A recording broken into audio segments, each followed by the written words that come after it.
দাও। ওদিকে মুয়াজ্জিন মসজিদ থেকে ডাক শুরু করেছে, হাইয়া আলাস সালাত, হাইয়া আলাল ফালাহ। ওই আদম সন্তান, একদিকে মায়ের ডাক, একদিকে স্ত্রীর ডাক, একদিকে সন্তান, একদিকে পরিবারের ডাক, অপরদিকে আমার আল্লাহ মসজিদে ডাক দেয়। বান্দা কোন ডাকে সাড়া দেয় এটা দেখা। কি হলো বান্দা? না না না, মায়ের ডাকে সাড়া দিল না, স্ত্রীর ডাকে সাড়া দিল না, সন্তান সন্ততির ডাকে সাড়া দিল না। ও দৌড়ে দৌড়ে গিয়ে মসজিদে গিয়ে আল্লাহু আকবার বলে হাতটা বেঁধে দাঁড়িয়ে গেল।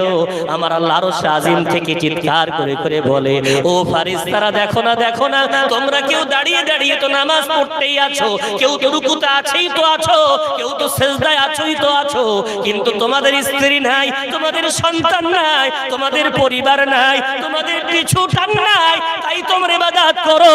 আর আমার আদম সন্তানের এত পিছু টান থাকার পরেও ওরা পিছু ডাকে সাড়া না দিয়ে